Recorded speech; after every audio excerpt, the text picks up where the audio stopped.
በሀገር አሜሪካ ጠረፍ የሚገኙ ውቅያኖስ ውስጥ 2 ሚሊዮን የሚጠጉ አሮጌ ጎማዎች ከአምስት አስርት ዓመታት በፊት ተጥለዋል። በወቅቱ ድርጊቱ ሲፈጸም ከጊዜ በኋላ በውቅያኖሱ ስነ ምህዳርና ውስጡ ባሉ እንስሳት ላይ ምን ችግር ሊያስከትል ይችላል የሚለው ነገር በሚገባ አልተጤነም ነበር። አለባብሰው ቢያርሱ ባረብ ይመለሱ እንዲሉ ታዲያ ከ50 ዓመታት በኋላ በሚሊዮን የሚቆጠር ዶላርን ያስመዘዘ አስደንጋጭ ነገር ተከሰተ። ይህን አስደንጋጭ ነገር እየነገርናችሁ ከናንተው ከውድ አድማጭ ተመልካቾቻችን ጋር ቆይታ የምናደርግ ይሆናል። በቅድሚያ ግን ለቤቱ አዲስ ከሆናችሁ ቻናሉን ሰብስክራይብ በማድረግና የደወል ምልክቱን በመጫን በየቀኑ የምንጭናቸውን አዝናኝና አስገራሚ ቪዲዮዎች መመልከት ትችላላችሁ። ወደ ዛሬው ቆይታችን አለፍን።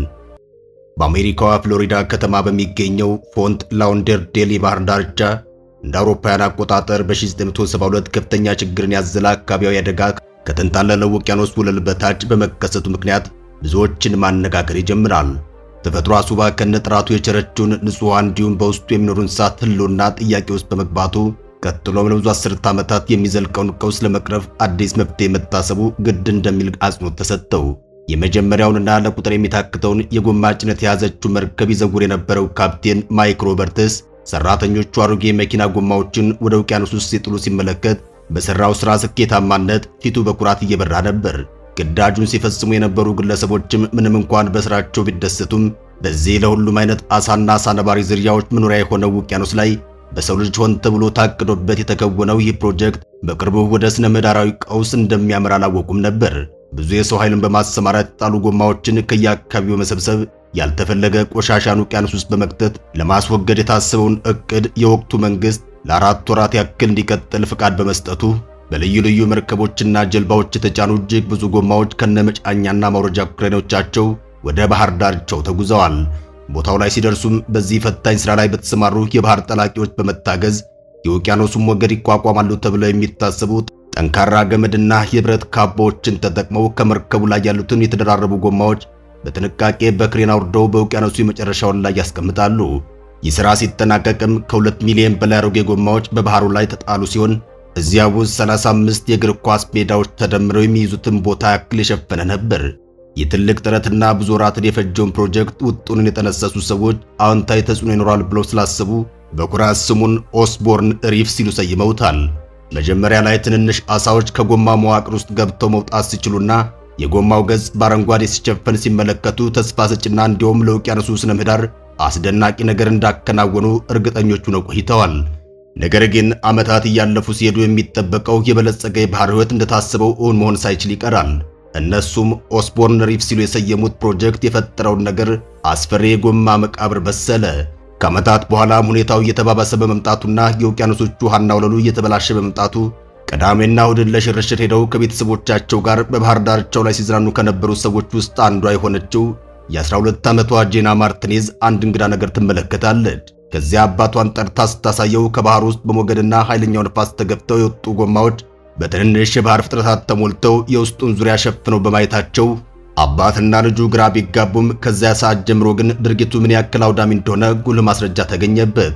በሚቀጥሉት ጥቂት ዓመታት ውስጥ በጣም ትልቅ ችግሮች እየተፈጠሩ በርካታ ጎማዎች በፍሎሪዳ የባህር ዳርቻዎች መታየት ሲጀምሩ በቦታው ላይ እንቅፋት በመሆን ሰዎች እንደ ልብ ለመራመድ እስከሚቸገሩ ድረስ ነገሩ የተባባሰ ጊዜ ሁሉም እነዚህ አሮጌ ጎማዎች ከየት እንደመጡ ማሰብ ይጀምራል። ይህ በእንዲህ እንዳለ በውቅያኖሱ ውሃ ውስጥ ያሉት ገጽታዎች ከጊዜ ወደ ጊዜ እየተቀየሩ መጥተው እነዚህ ልቅ ጎማዎች ልክ እንደ ግዙፍ ቦሊንግ ኳሶች እየተሰባበሩ በአንድ ወቅት ውብ የነበረውንና ለማደግ ዓመታት የፈጀውን የወለሉን አረንጓዴ ስፍራ ወደ የውሃ ውስጥ ቆሻሻ ማከማቻ መሰልነት ቀየሩት። ይህን አደገኛ ትዕይንት ያስተዋሉ ሳይንቲስቶችም ታዲያ አይናቸውን ማመን ያቃታቸው ሲሆን አንድ በሚያሚ ዩኒቨርሲቲ የሚሰሩ የዘርፉ ባለሙያ ወለሉ ላይ ተሰበጣጥሮ የሚገኘውን የጎማዎችን ክምችት ቦታውን የጦርነት ቀጠና አስመስለውታል ብለዋል። ከታች ተቆልሎና በድንጋዩ መካከል ተጣብቆ ያለው ጎማ በተለይ የባህር ኤሊዎች ለመዋኘት ሲሞክሩ እግሮቻቸው በጎማው እየተያዘ መንቀሳቀስ እንዳላስቻላቸውና ከዚያም በከፋ ሁኔታ ደግሞ ቀድሞ እንደታሰበው አሳና ዝርያዎቻቸው እንዲሁም እጽዋትን ከመሳብ ይልቅ ጭራሽ ሞትን አዝሎባቸው ይመጣል። እንደ አውሮፓውያን አቆጣጠር በ2000 መጀመሪያ ላይ በታየው ምስል የውቅያኖስ ወለል አንድ ትልቅ ባዶ አሸዋና የጎማ ንጣፍ ብቻ ቀርቶት መስተዋሉ ደግሞ የሰው ልጅ የዘራቸውን ችግሮች በራሱ በሰው ልጅ አንድ መላ መባል እንዳለበት አስገነዘበና ለሱም መመካከር ይጀምራሉ። ነገር ግን እዚያ የተከማቹትን አጃይብ የሚያስብሉ ወደ 2 ሚሊዮን የሚጠጉ ጎማዎችን እንዴት ማጽዳት እንደሚቻል ሲታሰብ ብዙ ጊዜ ከፍተኛ ገንዘብና ትልቅ ብልሃት እንደሚፈልግ ሙን ነበር። የማውጣቱ ሥራ በብዙ ሲታቀድና ሲመከርበት ቆይቶም እንደ አውሮፓውያን አቆጣጠር በ2007 አንዳንድ የተስፋ ጭላንጭል ታየና በአሜሪካው የፌደራል ቢሮ አማካኝነት አንዳንድ ተግባራት መፈጸም እንዳለበት ታምኖ የመጀመሪያው ሥራ በወታደራዊ ጠላቂዎች ጀንሰን ጃኮ ባንክና የቡድኑ አባላት አማካኝነት ወደ 1000 የሚጠጉ ጎማዎችን በማውጣት ይጀመራል። የማስተባበሪያ ቢሮ ኃላፊው ይህን ለባህር ስነ ምህዳር ትልቅ ስጋት የሆነውን ችግር ለመቅረፍ በቦታው ላይ ወታደራዊ ልምምድ የሚያደርጉ የሰራዊት አባላትን በመጠቀም ቆሻሻውን ለማጽዳት እየተሞከረ ነው ሲሉ ተደመጡ። ሂደቱ በአደጋዎች የተሞላ ቢሆንም መከወን ግን ግድ ስለሚሆን የአካባቢ ጥበቃ ቡድኖች ትኩረት የሳበ ሲሆን ጉዳይ ያሳስበናል የሚሉ ሁሉ የጠላቂነት ሙያ ያላቸው ዜጎች ጭምር በበጎ ፈቃደኝነት የተደራጁ ስራውን በብዙ ሲያግዙ ተስተዋለ። እነዚህ በጎ ፈቃደኞች በአስተባባሪ ቢሮ ባለሙያዎች የደህንነት መመሪያ ዙሪያ ገለጻ ተደርጎላቸው ጎማዎቹን ለመንቀልና ለማንሳት የሚረዱ ልዩ ልዩ መሳሪያዎችን አስታጥቀዋቸው በቡድን እየሆኑ ጎማዎችን በማንሳት ትልቁን ወይም ብዙ ሚና ተጫውተዋል። እነዚህ አሳታፊ ፕሮግራሞች የጽዳት ሂደቱን ከማፋጠናቸውም ባለፈ ህብረተሰቡ ስለ ባህር ጥበቃ የሚኖረውን ግንዛቤ በእጅጉ የሚያሳድጉ ሲሆን በርካታ በጎ ፈቃደኞች በዚህ ቆሻሻን የማጽዳት ተልዕኮ ላይ ከተሳተፉ በኋላ የድል አድራጊነትና የስኬታማነት ስሜት እንደተሰማቸው ይገልጻሉ። ይህ እንቅስቃሴ እንዳለ ሆኖ ከወራት በኋላ ሂደቱ ተገምግሞ ከባዱን ችግር ለመቅረፍ አሁን የሚደረገው ጥረት ብቻውን በቂ ባለመሆኑ እንደ አውሮፓውያን አቆጣጠር በ2015 የፍሎሪዳ የአካባቢ ጥበቃ ዲፓርትመንት ለሙያዊ ጽዳት ስራውን 1.6 ሚሊዮን ዶላር መድቦ የኢንዱስትሪ ዳይቨርስ ኮርፖሬሽን ስራው እንዲከውን ስምምነት ተፈጸመ። ኮንትራቱን የተረከበው ድርጅትም ከ2 ዓመት በላይ የሚገመት ጊዜን የሚወስዱ እቅዶችን ነድፎ ከውቅያኖስ ወለል ላይ የተከማቸውን ጎማ የማውጣት ሂደት ያቀላጥፈው ያዘ። የባህር አርኪኦሎጂ ተመራማሪ የሆኑት ማሪያ ጎንዛሌዝ ከጠላቂዎቹ በመጣላቸው መረጃ ላይ ተመስርተው ያለፉትን ስህተቶች ካጋለጡ በኋላ ነገር ግን በአንድ አካባቢዎች ተፈጥሮ ምን ያክል ሰው ሰራሽ ችግርን ተቋቋሚ ሊሆን እንደሚችል የሚያሳየውን አንዳንድ የባህር እንስሳት አካባቢውን ተላምደው በጎማዎች ውስጥ አዲስ ሕይወትን መምራት እንደጀመሩ በጥናታቸው አሳይተዋል። ከውቅያኖስ ውስጥ የተሰበሰቡት ጎማዎች ኤቨርግሌድስ ወደ ተባለ ወደብ አካባቢ በጭነት መኪና ተጓጉዘው ኤሌክትሪክ ኃይል ማመንጫነት እንዲቃጠሉ ሲደረግ ምንም እንኳን እሱም አካባቢን በካይ ቢሆንም እንደ ኃይል ምንጭ አማራጭ ሆኖ ጥቅሞችን የሚሰጥ ነበር። ጎማዎቹ ወደ ውቅያኖሱ ሲጣሉ መርከቧን ይዘውር የነበረው ካፕቴን ማይክ ሮበርትስ አሁን በ80ዎቹ ዓመት ዕድሜ ውስጥ የሚገኝ ሲሆን ለብዙ አስርት ዓመታት የጥፋተኝነት ስሜት ሲጠው ስለቆየ እየተሰራ ያለው ስራ እፎይታ ሰጥቶታል። በዚህም ወቅት ዕድሜው ቢገፋም ስራውን ለማገዝና ያበላሸውን ለማስተካከል ቆርጦ ነበርና አንድ ቀን ወደ አጽኚ ቡድኑ አባላቱ ቀረበና ድምፁ እየተንቀጠቀጠ ያልተጠበቀ ሐሳብ አቀረበ። ይሄን የውሃ አካል ከማንም በላይ አውቀዋለሁ። እኔ በዚህ ጥፋት ተሳታፊ በመሆኔ ተጸጽቻለሁ። ስለሆነም ቢያንስ በካርታው ላይ በጣም የተጎዱ አካባቢዎችን አቅጣጫ በመጠቆም ልረዳችሁ እፈልጋለሁ አላቸው። ከዚያም ሰራተኞቹ ለሽማግሌው ካፕቴን ዕድል ለመስጠት ሲወስኑ የማይክ ዕውቀት በዋጋ ሊተመን የማይችልና የተደበቁ የጎማ ስብስቦችን በቀላሉ ለመለየት በውሃ ሞገድ ምክንያት ከባድና አደገኛ ስለሆነባቸው የሱን መረጃ መጠቀም አስፈላጊ መሆኑን ይረዳሉ። የካፕቴኑ የተሳትፎ ወሬ ሲሰራጭ ግን ህዝቡን በአስተያየት ለሁለት የከፈለ ሲሆን ገሚሱ ጎማውን የጣለው ሰው አሁን ላይ ይህን ቢያደርግ ይቅር አያስብለውም ሲሉ፣ ሌሎች ደግሞ ጸጸቱን ተቀብለው አሁን ላይ ያለው ጠቃሚነቱ ላይ ብቻ አተኩረዋል። ታዲያ ውዝግብ በማህበራዊ መገናኛ ብዙሃን ትልቅ ሽፋን አግኝቶ ሁለት አይነት ሃሽታጎችን በመጠቀም ተቃውሞና ድጋፍ ያዘሉ የተለያዩ ምላሾችን ከዚያና ከዚህ ሲሰነዘሩ ቢቆዩም ካፕቴን ማይክ ግን ስራውን በጽናት ቀጠለ።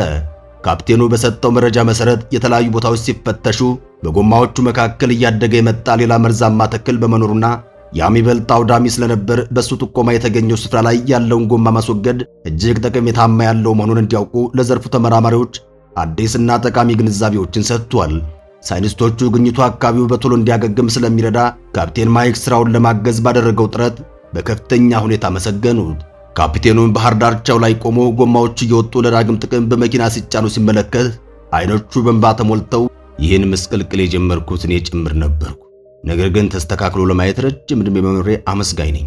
በስራው ላይ የተሳተፉትም እጅግ ሊመሰገኑ ይገባል በማለት ድምፁ በስሜት ታንቆ እየተቆራረጠ ይናገራል። በፍሎሪዳ ዩኒቨርሲቲ የተገኙት ዶክተር ኤልያስ የተባሉ ምሁርም አንዳንድ የእንስሳት ዝርያዎች ከተበከለው አካባቢ ሕይወት ጋር መላመድ እንዳልቻሉ አንዳንድ አስገራሚ ግኝቶችን አግኝተው ትንተናቸውን ይፋ አደረጉ። ከጎማዎቹ መካከል ያልተለመዱ ባህሪያትና የተወሰኑ የአሳ ዝርያዎች ተመልክተናል። ጎማው የሚፈጥረውን ልዩ አካባቢ ለመጠቀም የተወሰኑ ልዩ የአመጋገብ ዘዴዎችን አዳብረው ነበር ሲሉ ይናገራሉ። ይህም ውቅያኖሱን የማጽዳት ሥራ በአካባቢው ጥበቃ ላይ የተለያዩ አዳዲስ ጥናቶች እንዲደረጉ ያስቻለ ሲሆን እንደ አውሮፓውያን አቆጣጠር በ2018 በዓለም ዙሪያ ተመራማሪዎችና የጥበቃ ባለሙያዎችን የሳበ ዓለም አቀፍ ኮንፈረንስ በፎርት ላውደርዴል ተደርጎ ከዚህ ጥፋት የተማሩትን ትምህርቶችና ለወደፊት ተመሳሳይ አደጋዎችን በመከላከል ላይ ብዙ ውይይቶች ተደርገዋል። እንደ አውሮፓውያን አቆጣጠር በ2020 ድረስ ተጨማሪ ጎማዎች ከውቅያኖስ ወለል ላይ እንደተወገዱና ያንንም ተከትሎ አዎንታዊ ተጽዕኖ እየታየ ሲሆን ከነዚህም ውስጥ የውሃ ጥራቱ ተሻሽሎ የባህር እንስሳት ከብዙ አስርት ዓመታት በፊት ወደ ነበሩበት አካባቢዎች መመለስ ይጀምራሉ። ነገር ግን የተወሰኑ ተግዳሮቶች ቀርተዋል። ምክንያቱም ከግማሽ ሚሊዮን በላይ የሚገመቱ ጎማዎች አሁንም በአሸዋ ውስጥ ተቀብረው ስለሚገኙና ቦታው በባህር እንስሳት ተሸፈነ ስለነበር አስቸጋሪና ለማስወገድ አደገኛ አድርጎታል።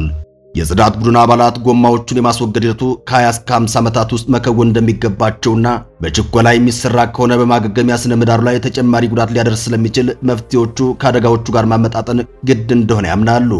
ቀጥሎ ግን የቴክኖሎጂ ቢሊየነርና የአካባቢ ጥበቃ ተሟጋጅ ኤሊና ሪቭ ስለዚህ ፕሮጀክት በሰማች ጊዜ ኩባንያው አዳዲስ የጽዳት ቴክኖሎጂዎችን በመስራት የመሞከር ዕድል እንዲሰጠው በመጠየቅ ያልታሰበ ድጋፍ አደረገች። ይዛቸው የመጣቸው የውቅያኖስ ቴክኖሎጂ መፍትሄዎች የሰው ልጅ ጠላቂዎችን ለመርዳት የተነደፉ ሲሆን ንቦች የሚል ስያሜ የተሰጥቷቸው በራሳቸው በውሃ ውስጥ እየተዘዋወሩ ጎማዎችን በማፈላለግ ብሎም በማንሳት ላይ የሚሰሩ ሮቦቶችንና ከሰብአዊ ባለሙያዎች ጋር በማጣመር የሚተገበር መሆኑን በጋዜጣዊ መግለጫ ላይ ተናግራለች። ማሽኖቹ የባህር ወለልን ካርታ መለየት ስለሚችሉ የባህር ጠላቂዎች የበለጠ ቀልጣፋና ደህንነቱ የተጠበቀ ሥራ እንዲሰሩ ያደርጋል። ይህ ቴክኖሎጂ ከተጀመረ ከጥቂት ወራት በኋላም ከ600 ሺህ የሚበልጡ ጎማዎች የተወገዱ ሲሆን የማጽዳት ጥረቱ በከፍተኛ ሁኔታ ተፋፍሞ ቀጥሏል። ይህ ክስተት አንዳንድ ጊዜ ካልተጠነቀቅንና ቸልተኛ ሆነን ከተገኘን ዓለም አቀፍና ትልልቅ ችግሮች ልንፈጥር እንችላለን የሚለውን ያስተማረ ሲሆን ሳይንቲስቶች ውቅያኖስ ውስጥ የሚገኙ አንዳንድ የዓሳ አይነቶችን እንዴት እንደሚያገግሙ ለማየት አሁንም ምልከታቸውን ቀጥለው እጽዋቱ ግን በፍጥነት ተመልሰው እንደሚበቅሉ ተስፋ አድርገዋል። በተጨማሪም ካፕቴን ማይክ ሮበርትስ ሰጡን መረጃ ለማግኘት ብዙ ዓመታት ሊወስድ እንደሚችል የተነገረ ሲሆን ሰውየው አሁንም በባህር ዳርቻ አቅራቢያ በሚገኝ የጡረታ ቤታቸው ውስጥ የሚኖሩ በጣም አዛውንት ግለሰብ ናቸው። እናም ቀኑን ሙሉ በረንዳቸው ላይ ተቀምጠው ውቅያኖሱን ሲመለከቱ ያ ሁሉ ዓመታት ስለተፈጠረው ነገር በማሰብ አሁን ላይ ግን ለውቅያኖሱ ጥሩ ነገር እየሰራ እንደሆነ አምናለሁ። ስህተቶቻችንን ለማስተካከል ሁሉም ሰው እንዴት እንደሚሰራ ሳስብ ኩራት ይሰማኛል። ሌሎች ትልልቅ ችግሮቻችንን መፍታት እንደምንችል ተስፋ ሰጭ ነው ሲሉ ለጋዜጠኞች ተናግረዋል። በሚቀጥሉት 50 ዓመታት ውስጥ ምናልባትም አንድ ቀን አሮጌው ኦስቦርን ሪፍ የተባለው ይህ ቦታ እንደገና በውሃ ውስጥ ካለው ዓለም የበለጠ ቆንጆ ይሆናል ተብሎ ይጠበቃል። አለያም ተፈጥሮ ለመለወጥ በምንሞክርበት ጊዜ መጠንቀቅ እንዳለብን ለማሳሰብ የሚረዳም እንደ ውሃ ውስጥ ሙዚየም ሆኖ ሊቆይ ይችላል። የዛሬውን እዚህ ላይ አበቃን። በቸር ቆዩልን።